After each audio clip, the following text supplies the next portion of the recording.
Hi everybody, this is Rita with Bloom Stitch and welcome to my channel. And I wanted to say I appreciate your comments. I appreciate you being here and supporting me.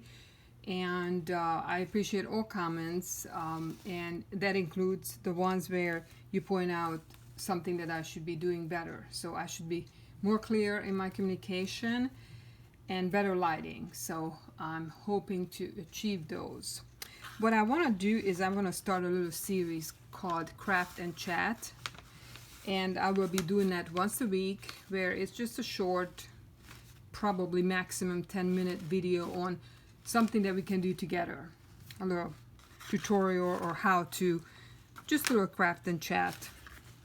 And the first one I want to do is leather. So I was watching, there's so many videos out there, but this inspiration particularly came from the last live that Maggie and Lori had. I'm sure you are familiar with them, but they were making leather looking items out of paper, basically just how to paint, how to ink, how to distress paper to look like leather. And so this is my first attempt, and I did not have basically any of the inks and such that they were using. So I was using what I have, and I will be showing you what that is. But this is my first attempt. Very grungy look. I love this look. I don't think it's as dark as what they were doing, but I like it. I might get a few extra supplies to make this darker, but I usually do grungy, but I usually do black when I do grungy. So this leather look is something that I've not done before, and I want to do a folio, a Sherlock Holmes folio, and this will be the cover for that folio. It's a half of a legal sized file folder. And what I have learned from Lori's and Maggie's video, and what I want to share with you, is how to do this, but I'm gonna be doing it my way. So basically you just take any piece of paper, cardstock, regular paper, whatever you want to use that you want to make look like leather. They were using coffee filters that were already coffee dyed. I have coffee filters that are just white, and I just crumple that up.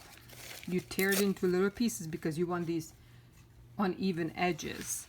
And then I know Lori was using wet glue, but I'm gonna use a glue stick just because of the fact that I don't really want to take the time to use a heat gun to dry this. If you use wet glue, you would have to either let it dry, or you would have to use a heat gun to dry it. But with the glue stick, you can just piece these on there, and it will be almost instantly dry. So I'm not gonna put these little pieces all over this file folder. I'm just gonna do a few more pieces here, but I just wanted to show you basically what you will be doing is just putting these all over the entire surface. Just cover it up, and I'm just using the bone folder to smooth it on here. You want to make it nice and smooth, so we'll just go with this. Okay, so I'm gonna show you what I have, and the only reason I'm using these items is because that's what I have, but you can use pretty much whatever you want, whatever you have at home. This is an ink. It's potting soil. Wendy Queechin, I'm not sure what the name is, sorry about that, but it's Ranger ink, and I got this at Hobby Lobby. But basically I'm just going to use that as the base, just a little bit of a color. I'm going to give it. This file folder was already coffee dyed, so you can start with non-coffee dyed paper, of course. And you will see that some of these will come off that I tried to glue down. Then I just, the other way. Then I just glue it down again. So, but it just adds to the texture. I'm not going for perfection. So, you know, I'm not about that at all. I'm looking for that weathered look. And next step, I used, just because I wanted to try this, this is an alcohol ink, just a store brand at Hobby Lobby. Yeah, store brand alcohol ink in burnt sienna. So I put a little bit of that in a cup, and then you can either add, I tried both, I have coffee in this, just straight out of my coffee pot, coffee, or you can, well, it's not coming out really good, or you can just spray some water in here just to make it go further, I guess. And then I just took a reinker, and, or you can use any sponge if you don't have a reinker, and just start dabbing this on. So this is all about layering. So this is burnt sienna, which, to tell you the truth, it's not really my favorite color. I would not purchase it again. I don't know. It's more red and orange than I like, but I did use it on this little pocket thing that I made. So this was my base, and it does not even go very far. I didn't get too much out of that, but let's do that one more time, and then we'll move on to the next item that I used. So I'll put a little bit in there. I just opened this brand new today. I bought this probably a couple of months ago at Hobby Lobby. So spray some water in there. I'm not measuring, I'm just putting it on.